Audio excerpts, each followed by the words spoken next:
All right, so I think we're going to just have a small discussion first, okay?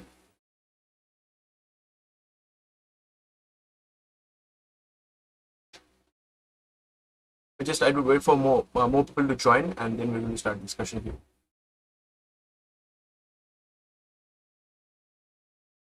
So today we're going to talk about Laplace transform, okay? And the Laplace transform is one of the integral parts of the discussion here, okay?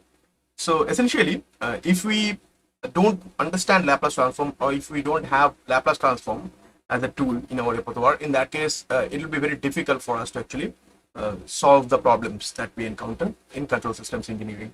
All right. So Laplace transform is essentially one of the most important tools for, of course, discussing continuous time, linear time invariant systems. All right. Once again, good morning to you all. All right. But Laplace transform, as I already gave you the historical perspective here, okay, Laplace transform came about as an extension of Fourier transform. Okay. So Joseph Fourier submitted a research paper to Laplace. Okay. Of course, that research paper had the discussion on Fourier transform. But Laplace saw that Fourier transform was applicable only to a very small set of functions. As a matter of fact, there are plenty of functions, plenty of very standard functions which did not have a Fourier transform in the standard way. Okay, in the standard way. So just hold on for a second. Something is amiss.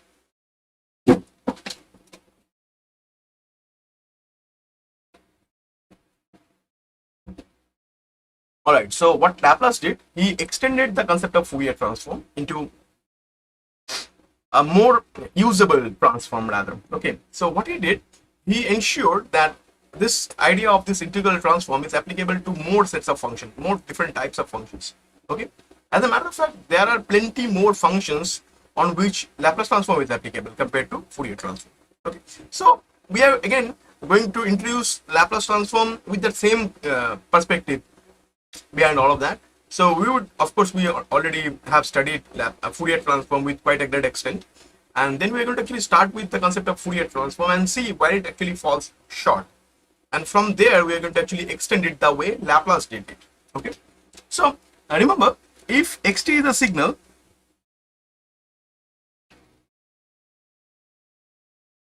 and it has a Fourier transform,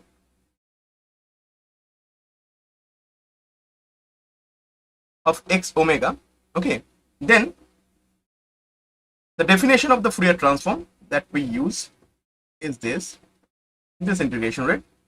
So of course we know that.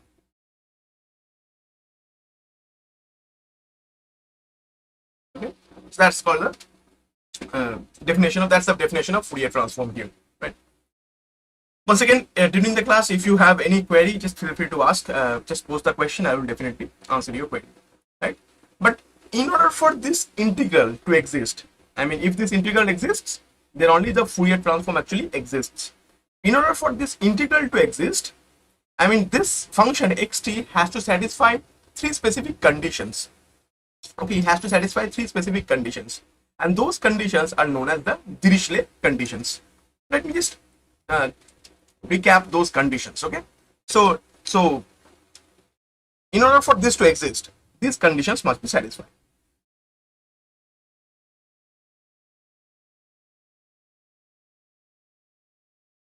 Again, these are called Dirichlet conditions. Okay, number one, xt must be bounded.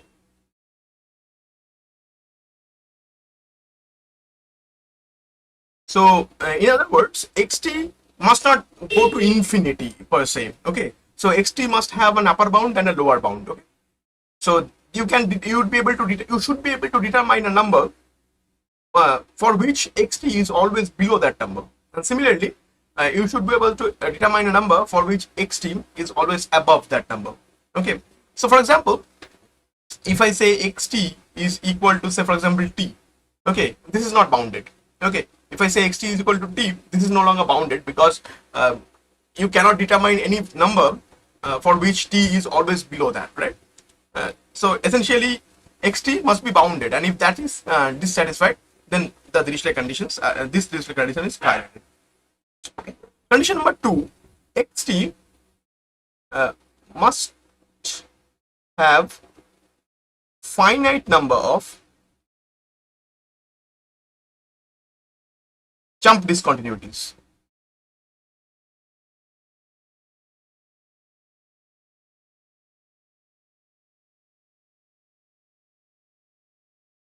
Okay, so xt must have finite number of jump discontinuities. So if xt has discontinuities, then it should be a finite number of them. Okay, there should not be infinite number of discontinuities. If a signal has infinite number of discontinuities, also this Fourier transform does not exist essentially.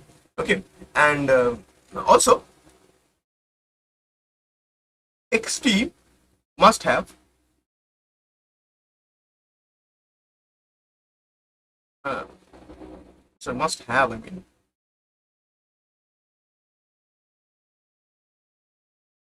okay, xt must have finite number of local extremas. Local extreme. So essentially, if it has maximum values and minimum values, then it should have finite number of them. Okay, so essentially local maximum and minimum, it should have finite number of local maximum and minimum. So counter examples, for example, here I can say tan t is a counter example. For example, tan t has infinite discontinuities. Okay, it actually goes to infinity, so that is also disqualified because it has infinite discontinuities. Okay, and also it has infinite number of discontinuities. Okay, many discontinuities throughout its entire domain, like infinite number of discontinuities. So the signal can have finite number of discontinuities throughout its entire domain. And similarly, xt must have finite number of local extrema. A counter example is this. For example, if xt is something like sine of 1 by t, it has infinite number of local maxima and minima near t equal to 0. Okay, so again, that's a counter example. So this signal also dissatisfies this condition. But remember, these conditions are sufficient conditions.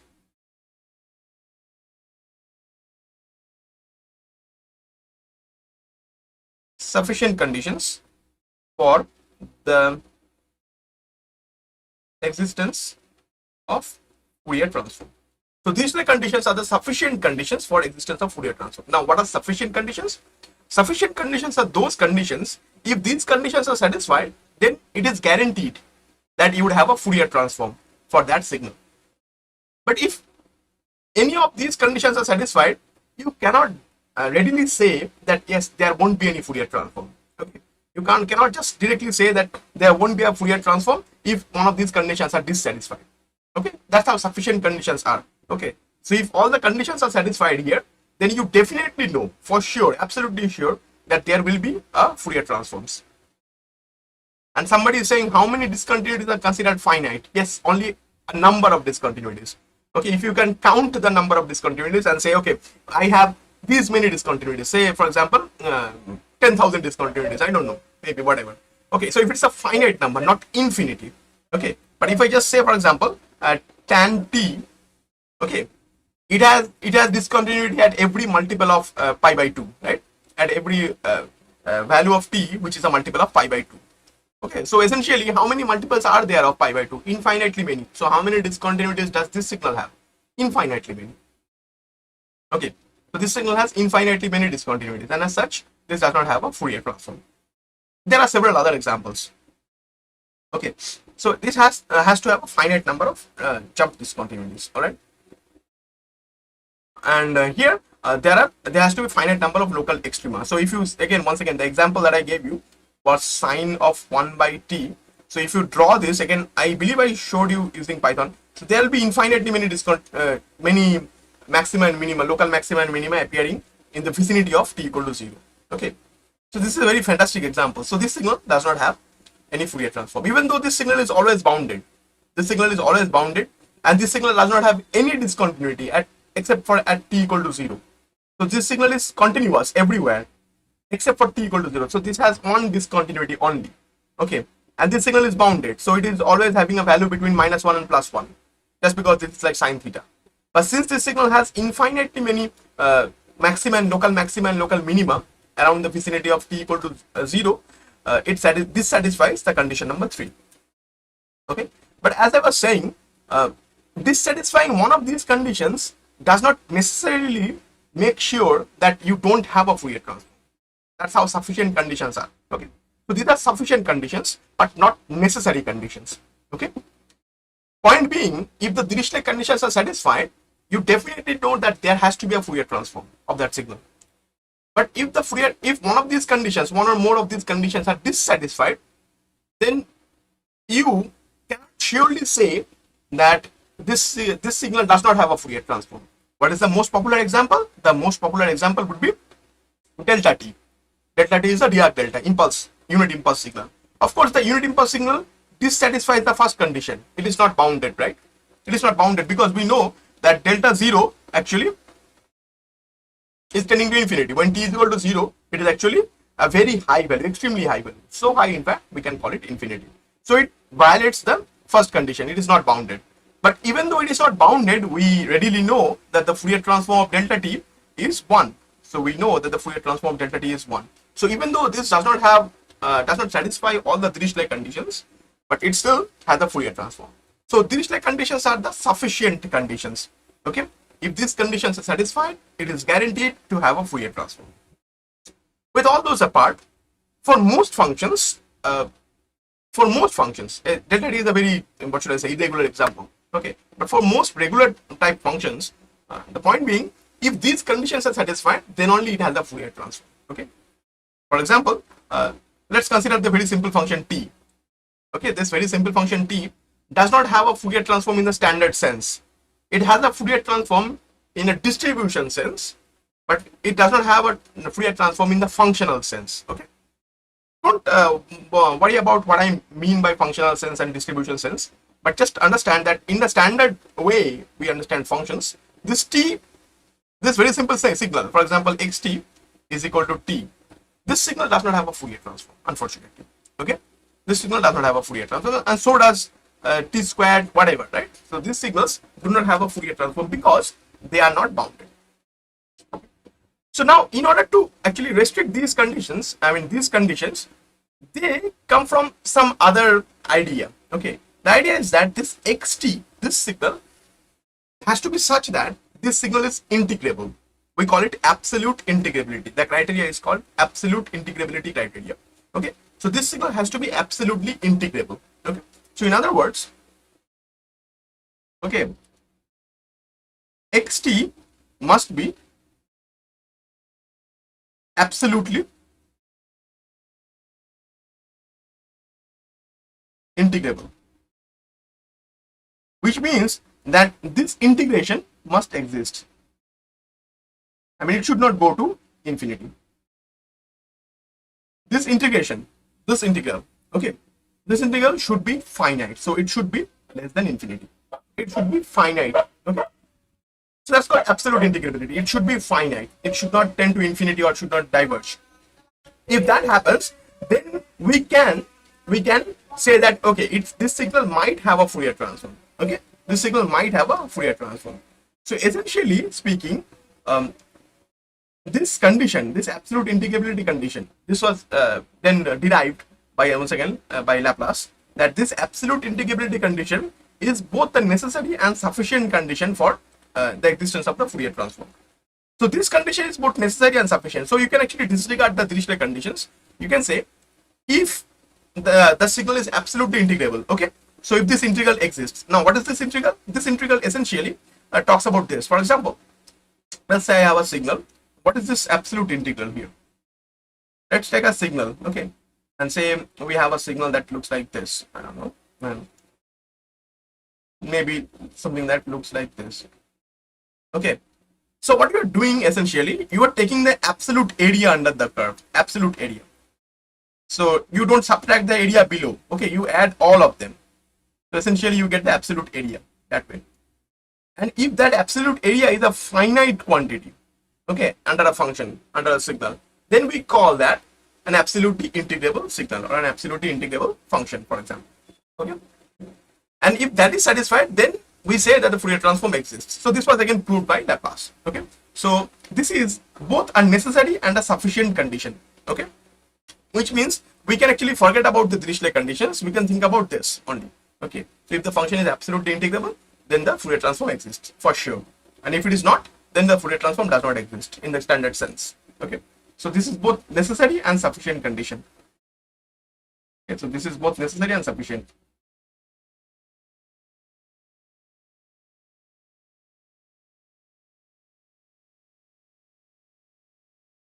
Okay, this condition is both necessary and sufficient. Okay.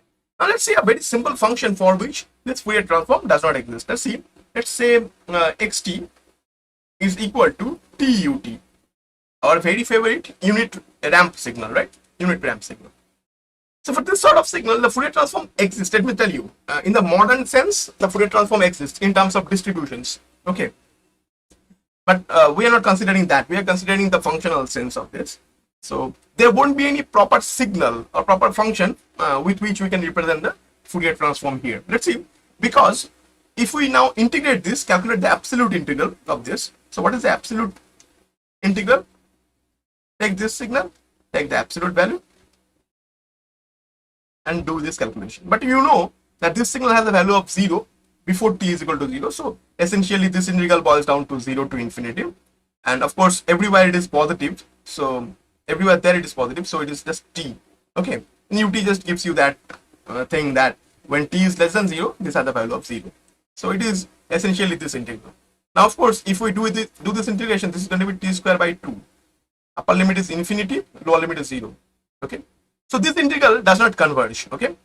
If you think about this, you see that this integral does not converge. It actually goes to infinity. Right? Obviously, because the upper limit is infinity, lower limit is 0. So this integral does not converge. And since it is violating the necessary and sufficient condition for the existence of a Fourier transform, this signal in the standard sense does not have a Fourier transform. Okay. So this signal is not absolutely integrable. Okay. So this very simple example tells you that, it gives you a signal that is not absolutely integrable. Similarly, xt is equal to e to the power t. As a matter of fact, e to the power anything times t, if that anything is positive. Okay, if that anything is positive, in that case also, the signal is not absolutely integrable. Okay, for example. Okay, so you can verify all these facts. So this signal once again does not have a standard Fourier transform. Okay, because the Fourier transform will not converge. So with that being said, so Laplace figured out that, okay, there are plenty of signals which do not satisfy this condition. So they do not have a Fourier transform in the conventional sense. So what did Laplace do? Laplace tried to invent a way in which he made these functions forcibly. Okay, he actually forcefully turned these functions into absolutely integrable functions. And how did he achieve that? You might imagine that we were talking about this area, right? So this is an infinite sum essentially. Then integration is extending from minus infinity to plus infinity. This infinite sum, right? Let me give you a very simple basic idea here. Okay, very basic idea. This basic idea is just a bit too basic. Let's say I have a series, infinite series. You have seen this infinite series, of course. Okay, and you know that this series converges. The result is equal to 2. You know that, right? Right. So this series actually converges, and the result is equal to 2. You know that, obviously. Okay. The point being, you can see at the very least that the terms, as I proceed, the terms are decreasing, right? These terms are decreasing. From that, you can understand at least that yes, the terms are decreasing. So even if I go to infinity here, the terms will be terribly small, extremely small. So this sum has a tendency of converging. It can possibly converge, right? So that's kind of the overall idea, right? So the terms has to actually decrease, okay? Obviously, but just keep in mind that this is not the only thing, okay, that has to happen to a series in order for it to be able to converge, okay? But this is intuitively, you can see that this will converge because the terms, as I proceed, the terms are actually decreasing, right? Becoming smaller and smaller. So that's how the sum is possibly going to converge. And of course, if you calculate the result, all of you know this, right? So this is going to be 2, right? But if I give you the same series but the other way around,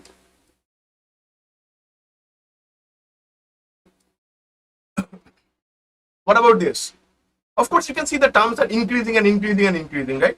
And from that, since it's an infinite series, you obviously know that there is no chance of convergence because the terms are becoming bigger and bigger and bigger. So you are adding bigger and bigger terms. So that way, this is never going to converge. This is going to diverge. So this is the very basic idea of convergence, right? So the terms that we're adding up successively has to become smaller with a certain rate, okay, at a certain rate. Just to give you an example, this series, it might seem like this is converging, but this series does not converge. This also diverges. So the terms are becoming smaller and smaller, but not sufficiently small enough. Okay, not small enough. So the rate of becoming smaller is not sufficient. So this series is a divergent series, even though the terms are decreasing. This is a very popular example. It's called the harmonic series. Okay, this harmonic series actually diverges. Okay, even though the terms are becoming smaller. So there is no guarantee that even if the terms are becoming smaller, there is no guarantee that it becomes smaller unless you test a few more things. But it is guaranteed that if the terms become bigger and bigger, then definitely it does not converge. Okay. Also, if the terms remain about the same, for example, if I just do this, so the terms are remaining about the same because they are pretty much very similar to each other, right? So since the terms are remaining about the same, we can pretty much say that yes, if I keep on adding the terms, I'll get a number bigger, bigger and bigger, right? So this sum is not going to converge. So we can definitely say if the terms are becoming bigger and bigger or the terms are about the same, then the sum is not going to converge. Or if they become smaller at a certain rate, then I can say, then yes, the sum is going to converge. Okay, it has to become smaller and smaller, at least with a certain rate. So this is what Laplace figured out. Laplace saw that, okay, I cannot ensure the absolute integrability of all the functions, but I can force them to become absolutely integrable. How? Look at this, in this area under the curve. Okay, if you look at this area under the curve, you see the area is going on. So essentially you are adding up the area, right? Technically you are adding up the area, and you are going to see that, of course, the area is probably not going to converge. But what if I can ensure that the area is going to become smaller and smaller and smaller with a certain rate? If I can ensure that the area is going to become smaller and smaller as I proceed, then I can ensure that the function is absolutely integrable. Then I can ensure that the area is finite. Okay, So if the area becomes smaller and smaller as time progresses, as I go in this direction, if the area becomes smaller and smaller, then I can ensure that the function is absolutely integrable. That is exactly what Laplace did. So he created a way in which the functions were made absolutely integrable. Of course, he did not create the way. It was well known how to do that. All right. So as I was talking about these functions, for example, consider this function. We know that this function actually grows. Okay, this function actually grows. So let me drop that. This function becomes bigger and bigger. So this actually grows.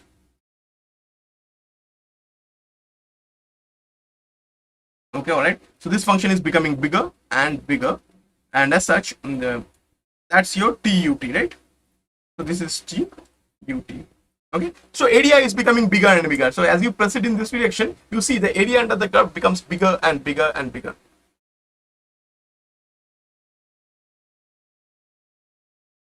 Yeah, someone is asking about the convergence and divergence. Yes. So the idea is that if the areas do not converge, then this integral is not absolutely, this function is not absolutely integrable. Okay, and if this function is not absolutely integrable, we don't have a Fourier transform. So we are trying to force our way into generating a Fourier transform. Okay, even though the function is not absolutely integrable. So the area is diverging here. The area is becoming larger and larger. So if you integrate this function, you would get infinity essentially. Okay, that's what we did. We calculated the area, we eventually got infinity here, right? So the area is not converging here. But what if you can make this converge? What if you can actually force this to converge? And how do we force this to converge? There is a standard way of doing this. It is dividing the function with something that grows even faster. So the point was, you have a signal xt. What you do is divide the function with another function, or rather by another function that grows even faster, maybe e to the power t. Now what grows faster? X to the, for example here, TUT, does it grow faster or does e to the power t grow faster? The answer is, of course, e to the power t will be growing faster. Okay, e to the power t will be growing faster. As a matter of fact, e to the power t, if I draw it, it's going to be something like this. So that's going to be e to the power t, for example. So e to the power t is going to grow faster. So with that understanding, if I divide this signal with e to the power t, okay, e to the power t, then we can see that we are going to have a function that grows even faster, much faster than this. So now this division here for this example, if I draw them, the picture would somewhat look like this. So this is the picture for TUT, what was xt essentially, divided by e to the power t. So what we have essentially done, we have essentially taken one function that was diverging, okay, diverging in the sense that the area would diverge. Then we divided that with another function, is an exponential, so that the ratio here, so xt divided by that exponential, becomes a converging function. So this is again a standard way of making a function converging. So you essentially divide the function with another function that grows even more rapidly. So that way, this composite function here is now a converging function. Is a converging function. As a matter of fact, it is not just this. It could be some other constant times t. Here, sigma is a constant. Presumably positive constant. Okay, sigma is a constant. Usually, sigma is positive. Okay, so presumably this is what actually makes the signal converging, right? So obviously, so what we did, we actually multiplied the signal with e to the power minus sigma t. So this is what Laplace saw. Laplace saw that, okay, xt was not absolutely converging, so it was not absolutely integrable. So what if we multiply this signal with an exponential that decays way too fast? Okay, so again, this was exponentially growing, and if I just say e to the power minus sigma t, it is going to be decaying. So this term grows and this term decays, exponentially decays. Okay, so this term grows and this term decays. but this term decays much faster than this term could grow. So the product will actually decay. The product will actually decay, and this is what's going to happen to the product. So essentially, this is the product of these two functions, and you see that the product is also decaying. So the fact is that this will be absolutely integrable, and you can actually verify this fact that if you integrate this from negative infinity to positive infinity, we had t ut, and if we just multiply that with e to the power minus t, essentially we divide it with e to the power t and integrate this. Of course, this integral is going to become 0 to infinity t e to the power minus t dt. And if you integrate this, you will see that this is a finite quantity. This is no longer going to be an infinite quantity. So what we have essentially done, we have essentially, just put a mod here. Okay, we have essentially converted a function that was exponential, that was growing, and that was not absolutely integrable, into a function that is absolutely integrable. And this is exactly what Laplace did. So he figured out a way in which you can pretty much force any well-behaved function into becoming a function that is absolutely integrable. All right. So in other words, what you are calculating now, you are no longer calculating. So you are no longer calculating the Fourier transform of xt, but instead you are calculating the Fourier transform of xt multiplied with a factor that ensures convergence. So this factor ensures convergence.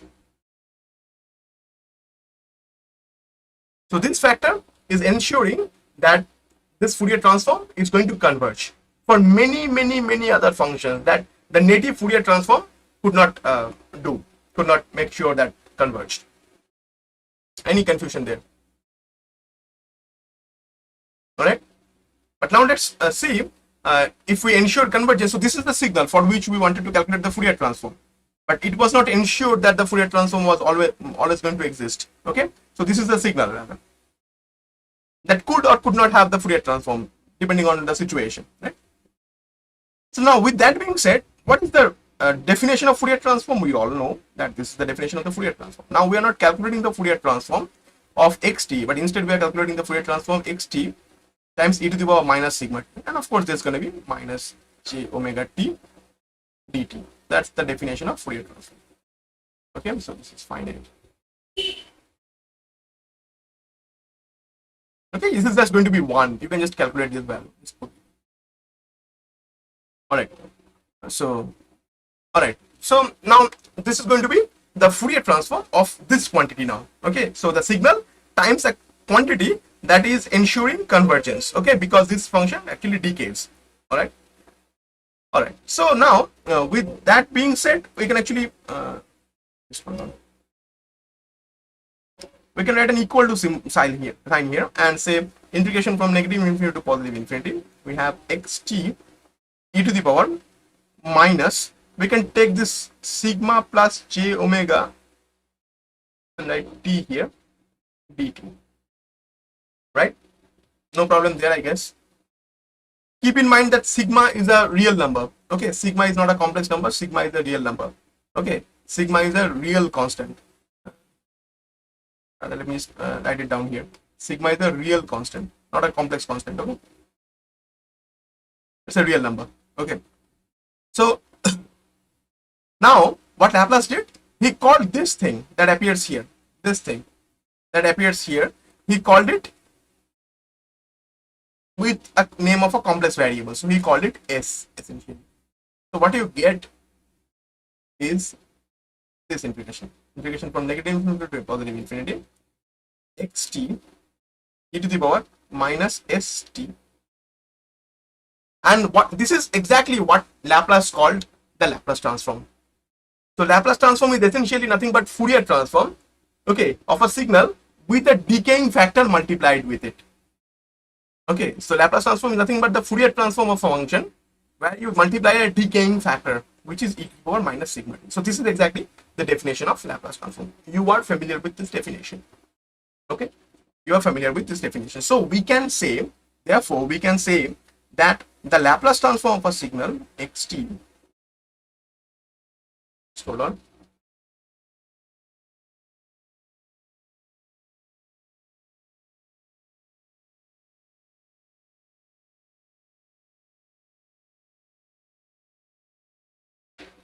Okay, so we can say the Laplace transform of a signal xt is nothing but, by definition, equal to the Fourier transform of that signal xt multiplied with a suitable decaying factor. So this factor ensures that this signal is always integrable no matter what. Okay, so we are going to choose, we rather choose a value of sigma. We choose a value of sigma such that this integral always exists. So this Fourier transform always exists essentially. So Laplace transform is nothing but an extension of Fourier transform. So is this understood? So if you have any question up to this point, please let me know. So Laplace transform is essentially an extension of Fourier transform. Why do we ensure the signal always converges? Okay, by choosing a suitable value here. Choosing a suitable value of sigma such that this always ensures convergence. Now, I could give you a long lecture on the convergence here, okay? The conditions under which the signals converge, etc., etc. Okay, the value of sigma that you need to choose for making sure that this converges, etc. But I am not going to go into that part of the lecture because we have kind of gotten rid of that from the syllabus. But if you are really interested in learning how to find out the different values of sigma for which this integral converges essentially, okay, you can watch my previous year's lectures, and there I actually elaborately described how you actually figure out the value of sigma for which this signal actually converges essentially. But this is in your collection, okay? You can actually figure out what value you need in this particular scenario, okay? Right? So this is the definition of Laplace transform. So this is how we define Laplace transform. So the Laplace transform of a signal xt is thus defined as this integration from negative infinity to positive infinity xt e to the power minus st dt, where this s is sigma plus j omega, just as we described earlier. Yes, someone is saying multiplying the signal with this factor completely changes the nature of the signal. Yeah, you are kind of correct, but also not exactly correct. The point was to turn this function into an integrable function, and you would soon see once we find out the Laplace transform, in the calculation after finding out the Laplace transform, of course the result will be in terms of s, right? That will be in terms of s. So we denote it as something like xt, and after Laplace transform it becomes xs. But what is s? So xs is nothing but x sigma plus j omega, isn't it?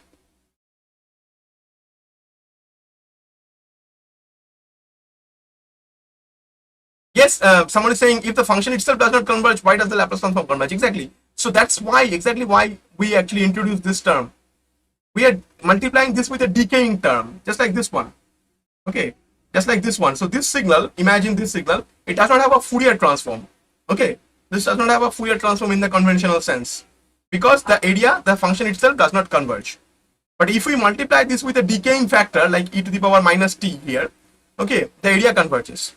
And the Fourier transform of the signal with the decaying factor multiplied with it is called the Laplace transform. Okay, so when we calculate the Laplace transform of TUT, we are calculating the Laplace transform, we are calculating the Fourier transform of TUT multiplied with a decaying factor like e to the power minus sigma t. Okay, I think you got the answer. So Laplace transform is again Fourier transform, but except we are not calculating the Fourier transform of the original signal, but the original signal multiplied with a suitable decaying factor. Okay, you are saying that, okay, then calculating the Laplace transform would give you, would change the nature of the very signal, right? Since we are multiplying this with e to the power minus sigma t. You are partially correct, but there is one big problem, one big advantage, that once you calculated this, you can see what is xs. Xs is the Laplace transform. This is what we call the Laplace transform. Then what is s? S is sigma plus j omega. What if in that we write sigma equal to 0? We know s equal to sigma plus j omega. What if there we write sigma equal to 0? What then? Yeah, there is also one fantastic insight that we have to figure out about the function, right? We have to figure out the order of the function, how this function behaves, okay, how this function increases, and so on and so forth. Yes, we have to do that, and in order by doing that, we have to choose a suitable value for sigma, and there still would be functions which there still would be functions which are not Laplace transformable. There still would be functions which cannot for which you cannot calculate a Laplace transform. Yes, you are absolutely correct about that. Okay, there still would be functions for which you cannot calculate the Laplace transform. Okay, but the number of functions or number of types of signals for which you cannot calculate a Laplace transform would be way less than the types of functions for which you won't be able to calculate a Fourier transform. Okay, so in other words, if you could calculate the Fourier transform of these many functions, now you can calculate the Laplace transform of these many functions, way too many functions. Okay, the limitations has not become zero. It is still somewhat limited. Okay, but the limitation has decreased a lot. That's the point here. That was the point. So this is what Laplace did. He conveniently did not publish Fourier's research paper, original research paper.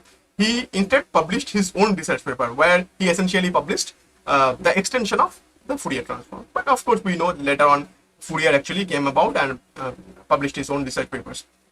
The thing is, Laplace transform is computationally more involved. That's why in regular day-to-day tasks, we do not do Laplace transform. We kind of do Fourier transform only. Okay, in fact. So talking about a computer, if you want to do computationally, if you want to calculate this numerically, doing a Fourier transform is much easier than doing Laplace transform. Okay, much easier. Actually, yes, true, absolutely true. Without giving any credit to Fourier. So this is why Fourier was really heartbroken and he joined Napoleon's army.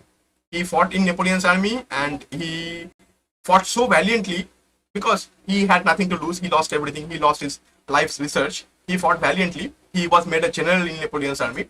And then when he retired, he became the owner of an estate. So Napoleon made him an owner of an estate, big estate. And of course, if you are an owner of a big estate, you are definitely rich, right? So Joseph Fourier became quite rich, okay, pretty rich. And with all his money, he then made his own publication house and researched and published his own research from his own publication house. Okay? But still, nobody back in the day understood what Fourier wanted to say. In fact, it wasn't before he was already dead. Okay, so it was like 100 years, about 100 or 200 years after he was dead, people actually figured out that Fourier transform is really usable. Okay, of course, when it was again, what should I say? There was a resurgence of Fourier transform, the application of Fourier transform, when the concept of signal processing came about around 1950s, 1940s. Okay, 1940s, 1950s, around the Second World War.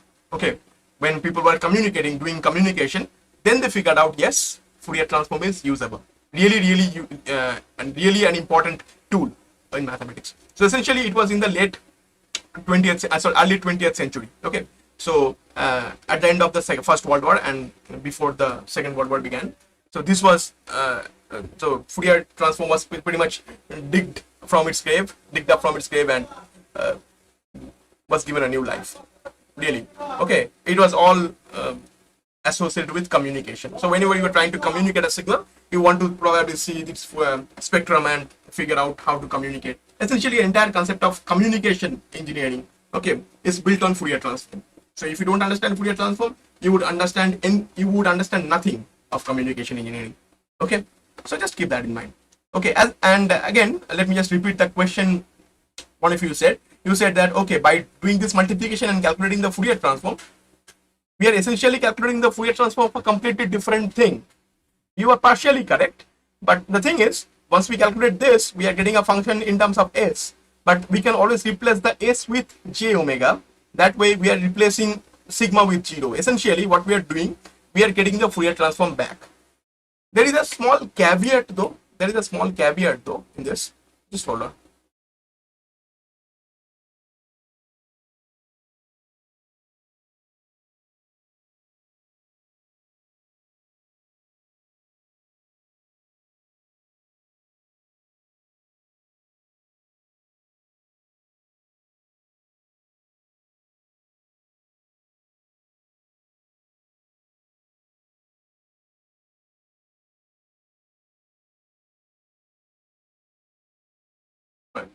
So there is a small caveat though in this, and we are going to talk about the caveat in a future class in the proper context.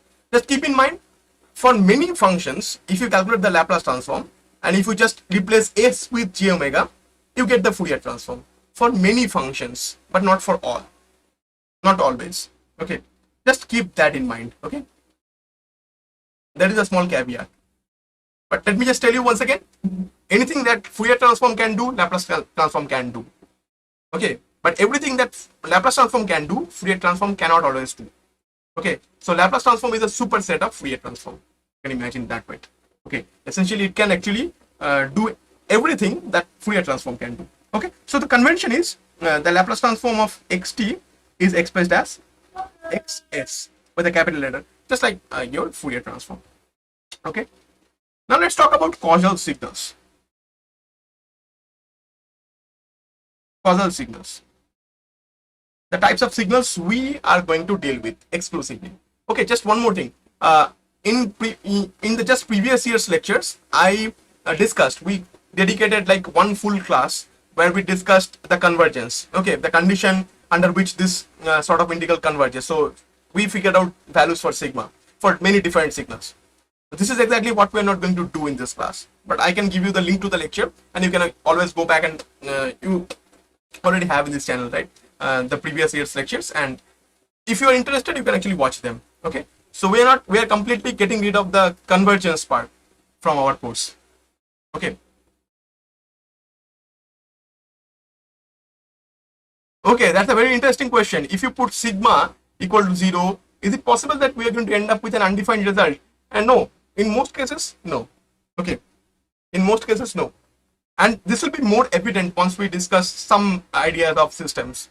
Okay, this will be more evident. Okay, because signals and systems are one and the other, they are the same, right? They're the same thing. Okay, right. So now let's talk about causal signals. We see causal signals are those signals which are produced by causal. So causal signals are essentially impulse responses of causal systems. So we also know, we discussed this a lot. Causal signals are those signals for which it does not exist. It has a zero value for t less than 0. So I say xt is causal if xt is 0 for all t less than 0. So this is for all. I think you can read this. This is for all. Mathematical notation. So it's a inverted A.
All right, we are back.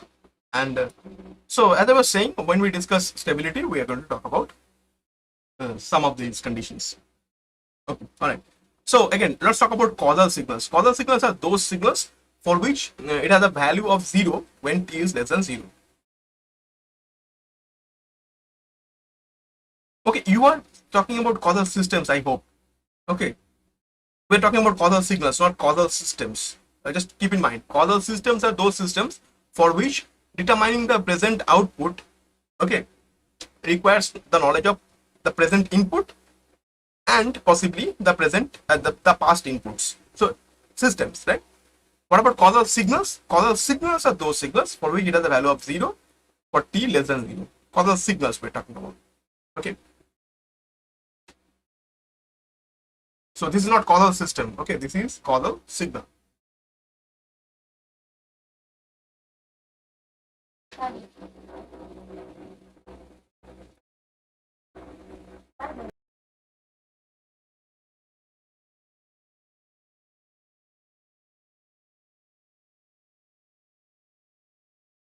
Alright, so is it understood or not? So causal systems, just to keep in mind, causal systems are those causal systems. So to determine the present output, you need the knowledge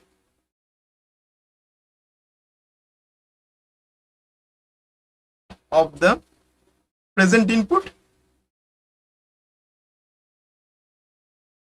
and or the past inputs. So it's talking about a system, okay? And actually through the definition of convolution, and then we actually figured out that for causal systems, their impulse response will always be a causal signal. What is the causal signal? Causal signal is a signal for which it has a value of 0 when t is less than or equal to 0.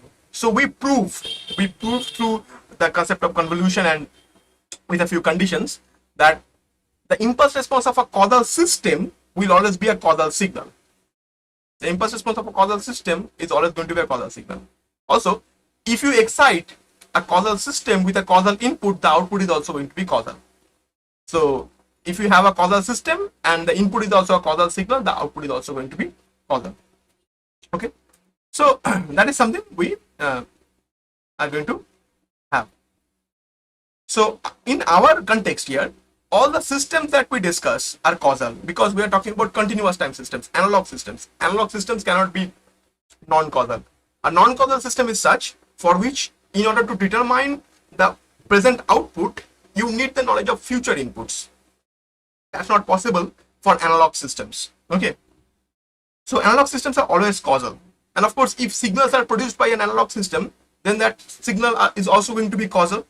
Okay, so all the signals and systems that we discuss in control system engineering are causal. So all systems and signals are causal. Okay, so causal systems, causal signals, these are all we discuss. Okay, so we only discuss causal systems and causal signals in control system. So in control system engineering, we will only discuss causal systems and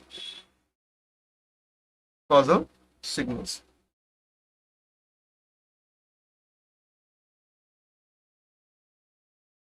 So in that context, of course, we do not need to worry about non-causal signals, right? So causal signal obviously could look somewhat like this. For example, a signal that has a zero value, and then it gets some value, I don't know, whatever, some value. Okay, so it has a zero value until it reaches t equal to 0, and then it's going to get some value, right? So usually we write signals like this. We have something like this. For example, if I have t, for example, xt equal to t.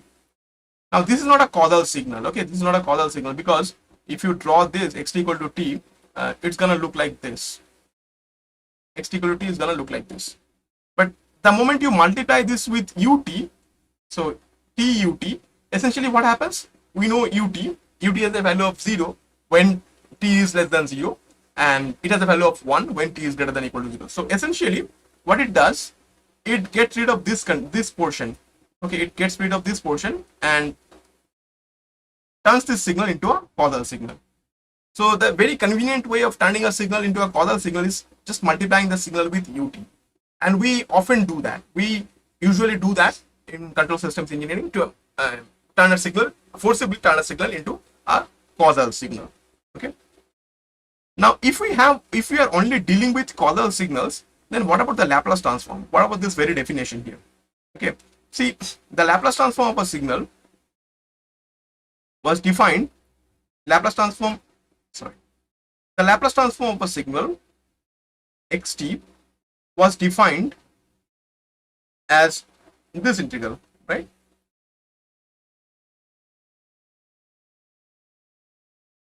Right? But if xt is causal, that indicates that xt will have a value of 0 when t is less than 0. So essentially I can actually divide the limits like this. So minus infinity to 0, xt e to the power minus st dt plus 0 to infinity xt e to the power minus st dt. All right. So of course, if this is causal, then this part is going to be 0. See, this part is going to be 0 because obviously within this limit, when t is less than 0, essentially here, when t is negative, okay, from negative infinity to 0, essentially this is 0 since this is a causal signal. So this is going to be 0. This is going to be 0 if xt is causal. So only this term will remain, and so this is going to be equal to integration from 0 to infinity xt e to the power minus st dt. Okay, so this is the definition of Laplace transform of a signal that is causal. So Laplace transform of a causal signal. Yes, ut itself is a causal signal. Yes, absolutely correct. You are here. Ut itself is a causal signal, obviously. Ut itself is a causal signal. So this is called the causal definition of Laplace transform. Also called the causal Laplace transform.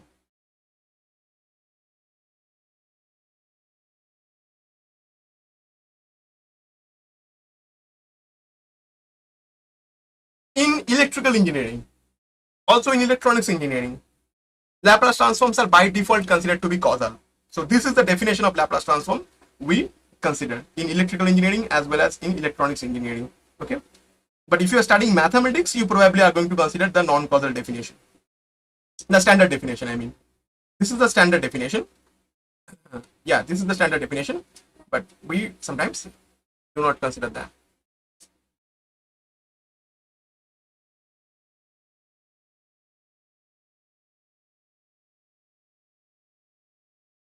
All right. So this is the causal definition of Laplace transform, unless otherwise stated. This is the definition of Laplace transform that we are going to use. In fact, I'm going to shortly teach you. Of course, in your next lab class, I will shortly teach you how to actually do these things using Python, for example. And of course, Python also considers this definition of Laplace transform, the causal definition of Laplace transform. All right. So up to this point, if you have any query, just feel free to ask. I will just give you 5 minutes rest, not 5 minutes, 2-3 minutes rest, so that actually, if you have any query, you can just post them here. Okay, I'm listening.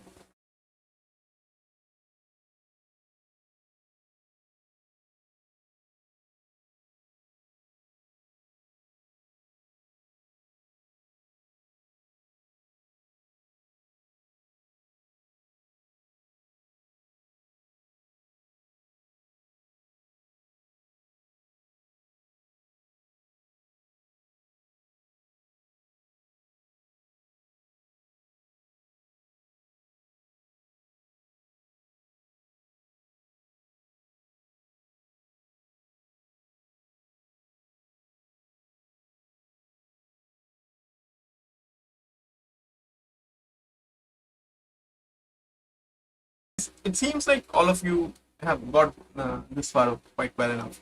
All right. So let's see a few examples.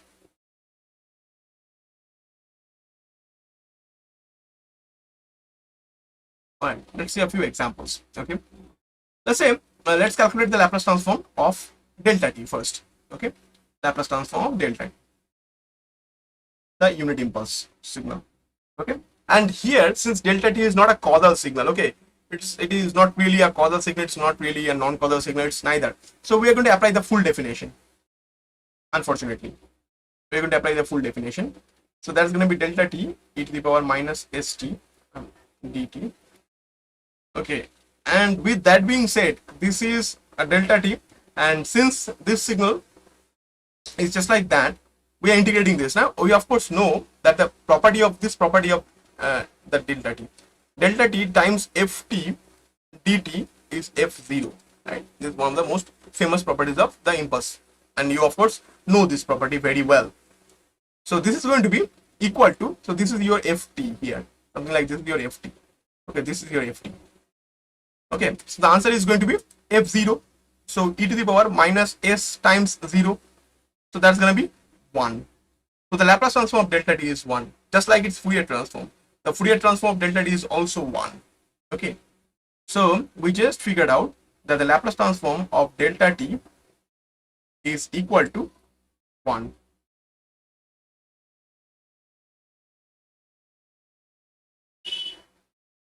Okay, that's example 1, I guess. Example 2, the Laplace transform of ut. Obviously, there's going to be 0 to infinity ut e to the power minus st dt. And of course, that's going to be 1 throughout this limit. So this integration is going to become 0 to infinity e to the power minus st dt. Now equal to, this is going to be of course minus 1 by s, and then this is going to be e to the power minus st, and the limits are from 0 to infinity. And this is going to be minus 1 by s, and here is the problem. I have to put e to the power minus infinity here. I have to put e to the power, sorry, e to the power infinity here. So you see, I have to replace this.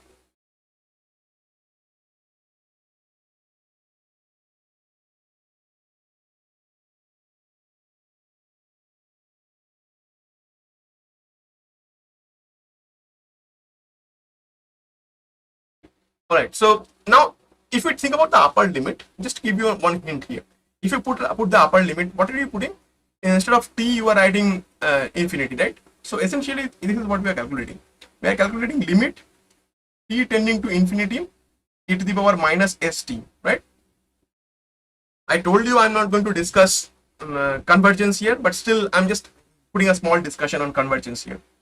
Okay, let's see what about this. So this is limit t tending to infinity. So that's the upper limit here, right? Is that like putting infinity here in place of t?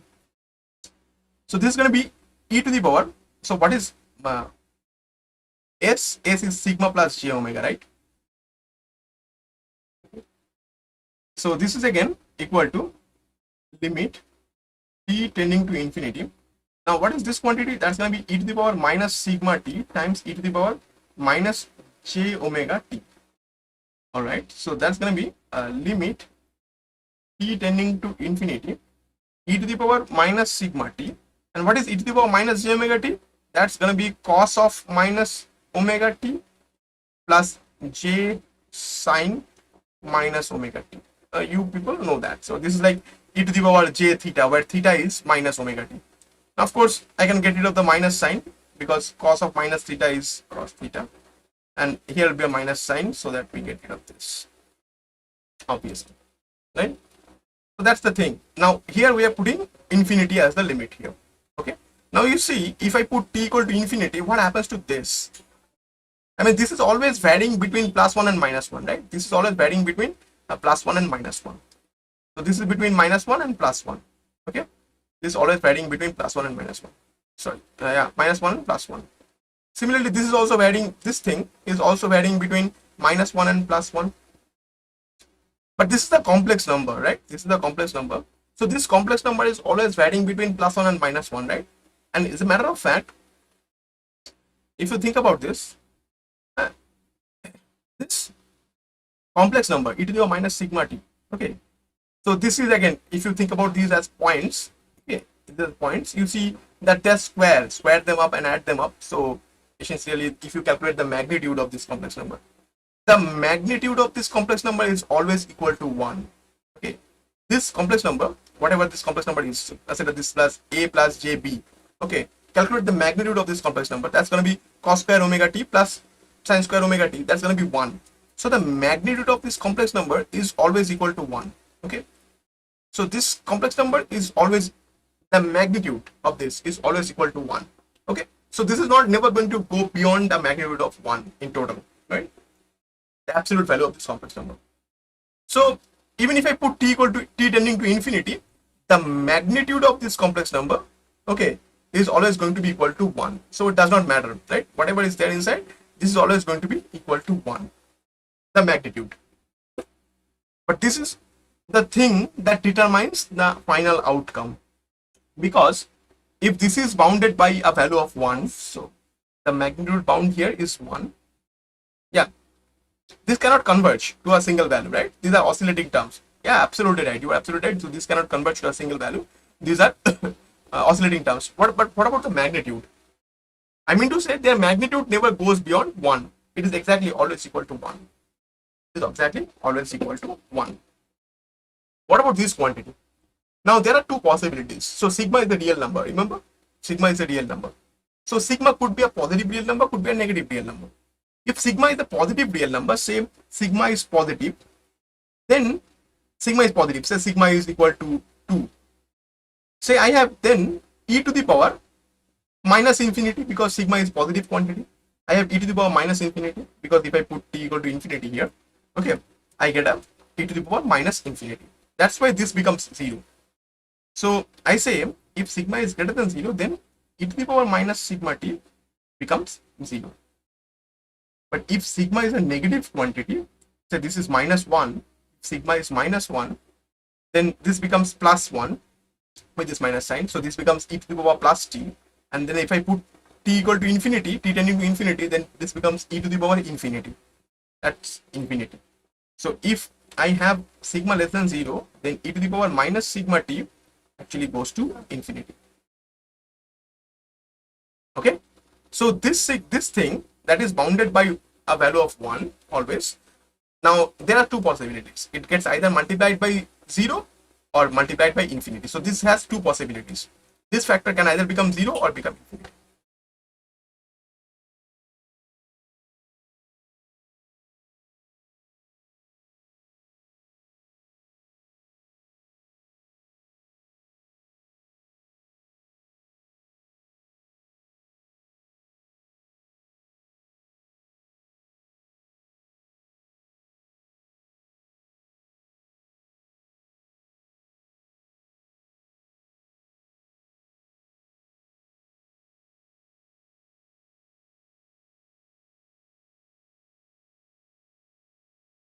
All right.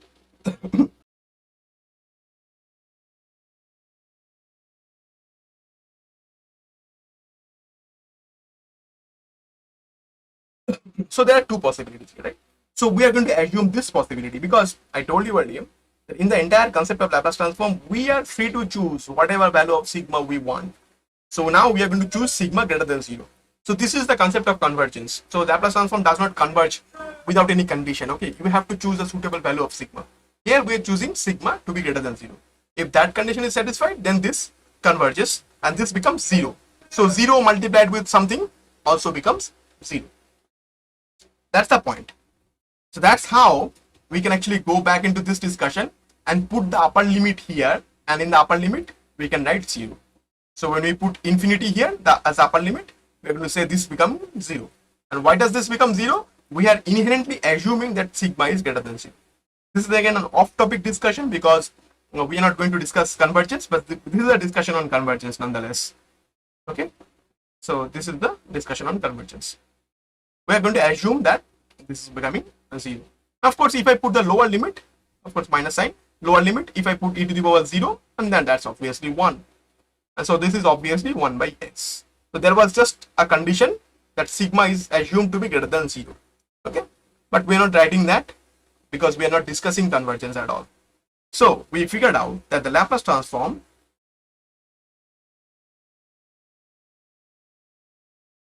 So we figured out that the Laplace transform of ut is 1 by s. Now let's take a detour and remember that the Fourier transform, so we just figured out the Laplace transform of ut is 1 by s, and we knew that the Fourier transform of ut was 1 by j omega plus pi delta omega. Okay, I told you that Laplace transform here, if you replace s with j omega, so what is s? So this is 1 by sigma plus j omega. Okay, so if you replace sigma equal to 0, if you write sigma equal to 0, then you get essentially 1 by j omega, right? 1 by j omega. So this is not exactly equal to the Fourier transform. Okay, this is not exactly equal to the Fourier transform. You see, the Fourier transform of ut was 1 by j omega plus pi delta omega. So this is not exactly matching up with the Fourier transform, but it is matching up with the Fourier transform for the most part, except this term. Okay, this term, except this term. Okay, so just keep that in mind. So it is matching up with the Fourier transform for the most part. What is the physical interpretation? What is the meaning of this? Okay, what happens if we lost this term? You understand what I'm saying, right? So from the Laplace transform, you can just put sigma equal to 0 and you get partially, you get the partial part of the Fourier transform here. You get 1 by j omega only. This term will vanish, not be there. Okay, so this term will be there only if you calculate the Fourier transform from scratch. But what is the meaning of this term? Okay, and what happens if that term goes missing? We are going to discuss that in a future class. Just keep this in mind, that we can actually get some part of the Fourier transform back from the Laplace transform. And let me tell you, this is the only useful part. This is not that much useful. Okay, and this is useful only in a small scenario, small particular example. We are going to discuss all that in a future class, so don't worry. So that's the Laplace transform of ut, right? Next question, Laplace transform of tut, something for which we couldn't calculate the Fourier transform. Okay, someone is saying Fourier transform is more accurate. Yeah, yes and no. Fourier transform is Fourier transform, Laplace transform is Laplace transform. Okay, Fourier transform tells you some things about the system. Okay, Laplace transform can tell you exactly all those things about the system. Okay, and Laplace transform is applicable for more systems. Okay, we are going to discuss what happens if we lose this information. But yeah, this is a very fantastic question. Someone is saying which method is more convenient. If your intention is to solve differential equations, then Laplace transform is more convenient than Fourier transforms. Okay? Because you see that all the systems that we describe in control system engineering are described using ordinary differential equations, linear differential equations. Okay, and solving those using Laplace transform is a much better proposition than solving those using Fourier transform. We did solve differential equations using Fourier transform back in our signals and systems classes, but doing that same thing using Laplace transform is much more convenient. Okay, and also whenever we need, we can put s equal to j omega, get rid of the sigma, and get some part of the Fourier transform back. Okay, get some part of the Fourier transform back, and that way we can, with that we can actually kind of do whatever we wanted to do with the Fourier transform. See, one of the primary objectives of applying Fourier transform was to do frequency response analysis. Right? And later on I will tell you that even if I get rid of this term, okay, there is no change that would happen in the frequency response analysis. So if you are doing Fourier transform for the purpose of frequency response analysis, we don't have to do Fourier transform. Okay, we don't have to do Fourier transform, because I will prove to you that if that term goes missing, there is no effect on the frequency response of the system. The entire concept of frequency response analysis does not change, even if I get rid of this term. So in other terms, whatever part of Fourier transform we get back, okay, from Laplace transform is sufficient for doing frequency response analysis. But in the context of control system, Fourier transform is only usable in frequency response analysis for the most part. And since we can do that without actually thinking about these terms that actually go missing, okay, without any error, with Laplace transforms only. That's why we use Laplace transforms. You understand the point, right? So if we derive the Fourier transform from the Laplace transform, this term will go missing, right? If we are just going to get 1 by j omega, so this term will go missing. But this term will have no effect in the frequency response. This term will have no effect in the frequency response.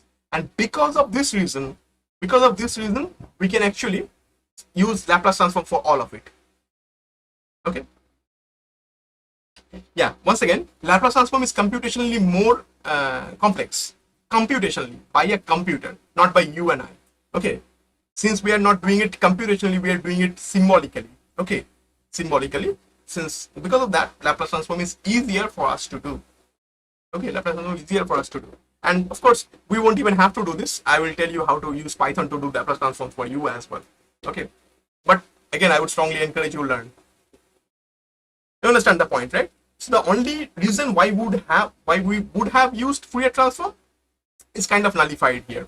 Okay, because whatever part of Fourier transform is left inside Laplace transform is sufficient for us for doing frequency response analysis without any error at all. Okay, this is something we are going to discuss when we discuss frequency response. Okay, and also when we discuss stability. Just keep these concepts in mind. And also this video will stay up, so you can actually go back and watch the lecture later at a later point in time. So now, of course, if I want to calculate the Laplace transform of this, just keep in mind that the Fourier transform in the conventional sense for this does not exist. In the functional sense does not exist.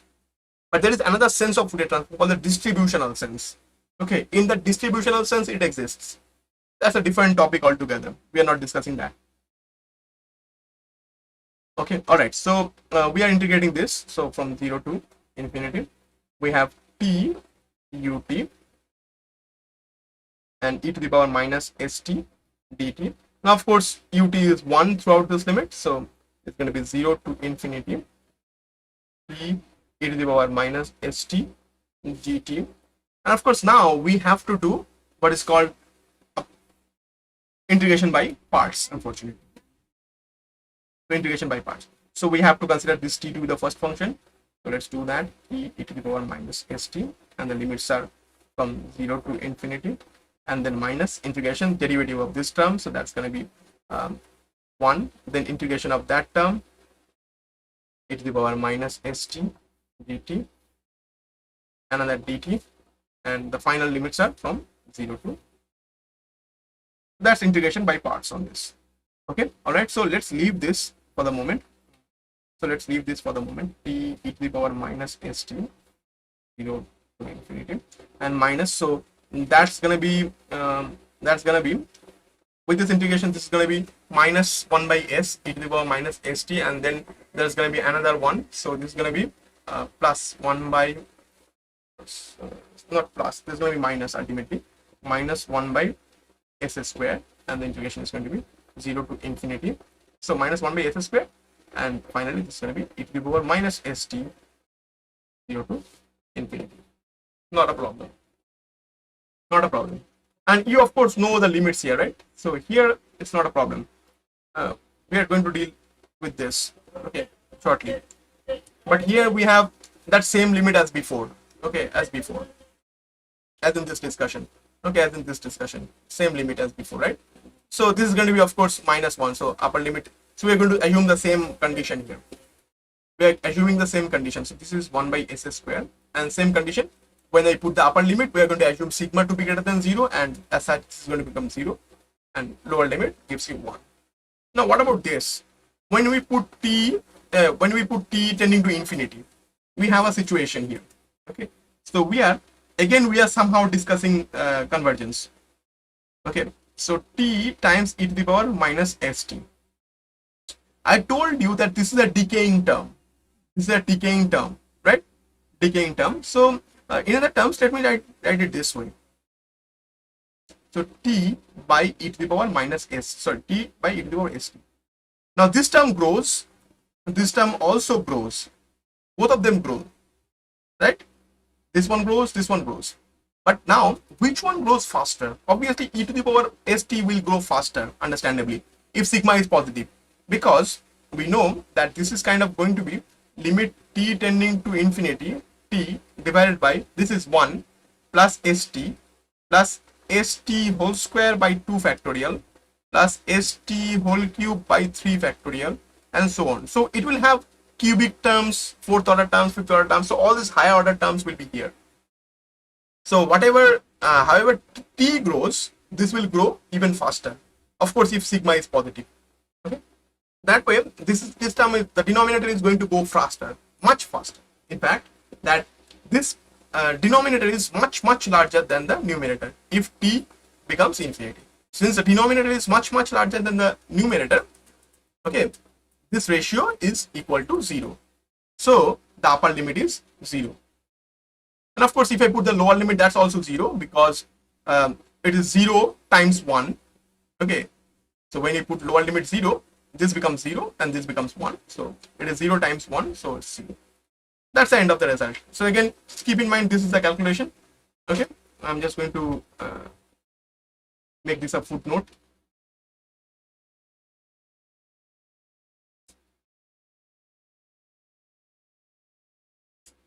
Okay.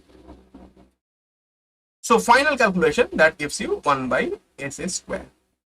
So we just figured out that the Laplace transform of t ut is 1 by s square. Sorry, did I put an equal to?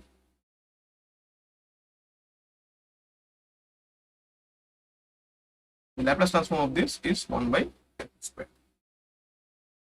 Any confusion up to this point?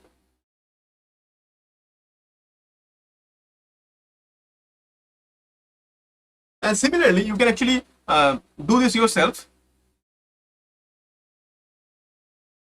You can actually do this yourself. You will see that Laplace transform of t square ut is going to be 2 by s cube, and so on. Okay. Similarly, t cube ut is going to be 2 times, 3 times, whatever, just like that. So you can actually extend this idea pretty easily. It won't be a problem there. Okay, you can actually calculate similarly. So it would get 2 partial fractions. Yeah, also we can actually apply certain properties and you can actually get this very easily. Not a problem. Again, the same thing. All right. So we can actually do these things using different properties of the Laplace transform. But the important property is the derivative property that we want to actually discuss, the time derivative property. Okay, the time derivative property. So that's the important property. Laplace transform is once again linear, just like Fourier transform and so on and so forth. I'm not going to discuss that. Okay, the time derivative property, the most important property that we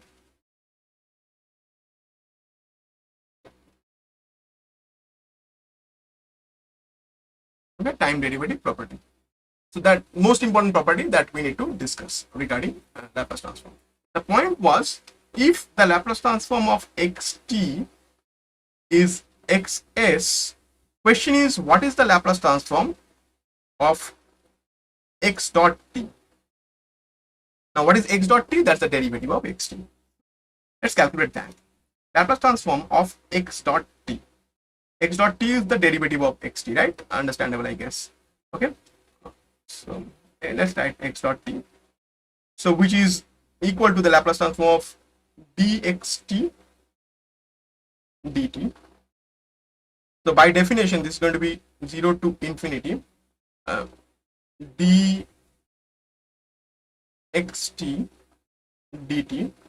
Okay, and e to the power minus st dt, not a problem. Now here we are going to do something evil and get rid of these, because we can do that. Okay, we kind of cancel out this differentials. This is a meme, although we cannot always do that, but just keep in mind. Okay, but let's not, in order not to confuse us, let's just write it as x dot, would be much better. We know when we integrate the derivative of something, we get that function. Okay, just keep that in mind. So with that being said, we are going to treat this as one partial integration by parts, and this is going to be our first function, this is going to be our second function. We treat the function as the second function, which is easily integrable. All right, so let's do the partial fraction integration. So integration by parts. E to the power minus st integration on x dot t dt. The limits are from 0 to infinity minus 0 to infinity. Okay, and then derivative of this. So derivative of this is minus s times e to the power minus st, and then integration of this x dot t dt and another dt, right? That's integration by parts. All right. All right. So of course this is going to be e to the power minus st times xt, and this is going to be 0 infinity minus, and of course I can see this integration is with respect to t, so s is the constant, it can actually go outside and it can become s. Okay, integration from 0 to infinity, and I have e to the power minus st times xt, so this integral turns into xt, so I can say this is xt times e to the power minus st dt, but this is the very definition of the Laplace transform of xt. This is the very definition of the Laplace transform of xt. Okay, so this is equal to, I don't know what, plus s xs. So because this is the very definition of the Laplace transform, right? Now what about this? Now if I put infinity here, same thing once again happens. What about the upper limit? The upper limit is this. So limit t tending to infinity e to the power minus st xt. Now xt is the function. Okay, so this is once again limit t tending to infinity xt divided by e to the power minus st, but I told you I chose this e to the power minus e to the power st such that this will grow so fast, in fact, that even if this grows fast, this will grow so fast, in fact, that the denominator will be huge compared to the numerator. Denominator will be huge compared to the numerator. Okay, so in fact we are going to assume that hold on, we are going to assume that e to the power minus st will be much larger compared to xt. In terms of magnitude, this is going to be much larger than this. So with that understanding, this is going to be equal to 0. That's how we put the upper limit to be equal to 0. And what about the lower limit?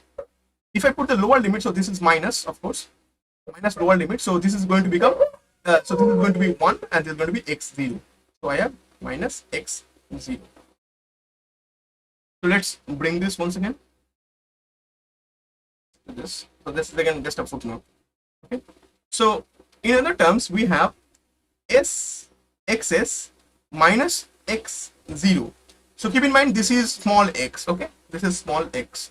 Okay, this is time domain function. So we therefore have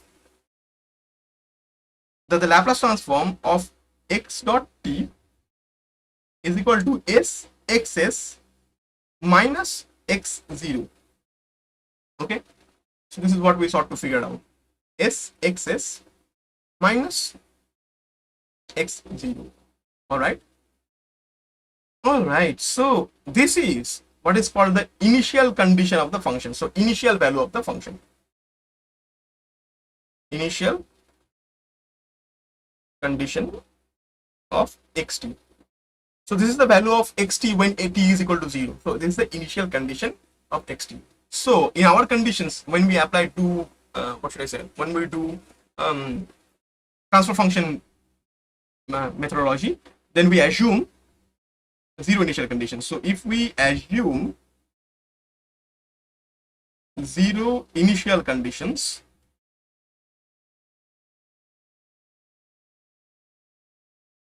then that's going to be 0. Again, that could be a bad assumption depending on the situation, but we have other methodology to deal with this sort of things. Then, sorry, did I put an equal to symbol? Really sorry. Then we say that the Laplace transform of x dot t is Laplace transform of s dot t is s xs. Okay, and very similarly, Laplace transform of the second derivative under 0 initial conditions. Under 0 initial conditions, Laplace transform of second derivative would be simply s square xs and so on, Laplace transform of the nth derivative of this function, nth derivative of this function is going to be s to the power n xs, where of course xs is the Laplace transform of the original function. So this is what we do, what we use for solving differential equations. All right. Yeah, you are one of you are talking about the frequency derivative property. We're going to talk about that today. So this is the thing that we use for solving differential equations and also for defining transfer functions. Okay. So the dots are showing you derivatives with respect to time. So that is the thing that we wanted to discuss here. Okay. So this is a very brief discussion on Laplace transform. There are a few more properties that we would want to discuss, which we are going to do in the next one. But in any case, we can actually do all of these using Python pretty easily. In fact, that will be just a single line of code, and that will actually give you the Laplace transform, presumably anything that has the Laplace transform, and also the inverse one. Okay, so essentially from the Laplace transform, if you want to calculate the original signal, that's inverse Laplace transform. You can do that as well. But there is one thing I want you to notice. There is one thing I want you to notice. I want you to notice the fact that I just calculated that the Laplace transform of xt, if the Laplace transform of xt is xs, then the Laplace transform of the time derivative of xt is sxs. But we also saw earlier that if the Fourier transform of xt is x omega, then the Fourier transform of the time derivative is j omega x omega. Right? We actually saw this earlier in our signals and systems classes. As a matter of fact, we also saw this thing. So this extended like this.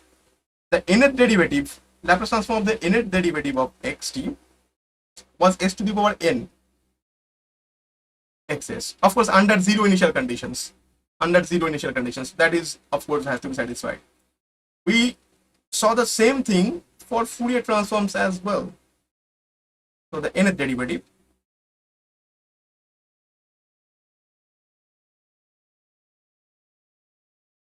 so in this crucial area, we can see we can still replace s with j omega. See, this is one crucial point, very important point, because we are going to apply Laplace transform or Fourier transform in differential equations. But if we do, nothing changes. Okay, because we can see if we just put s equal to j omega, ignoring the sigma, the condition remains the same. The formula remains the same. Okay, so replace the s with j omega, the idea remains the same. The factors remain the same. So this is again one crucial idea that we're going to use in the frequency response analysis that we're going to talk about in a future class. But that's going to be the end of today's discussion. Feel free to ask any question that you might have.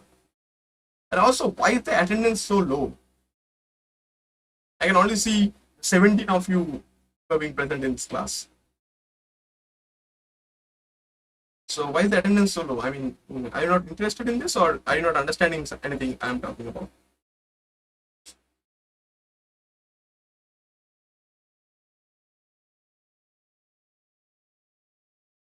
All right, so if you have any query, feel free to ask. Tomorrow we're going to have a lab, and there we're going to study one more modeling technique as well as how to apply Laplace transform.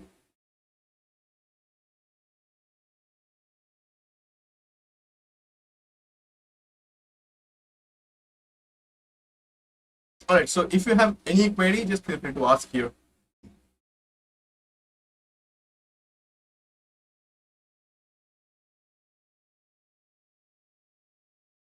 Okay, no problem there.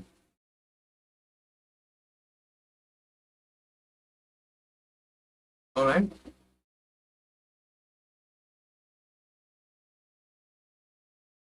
All right. Any question? Anything you want to ask?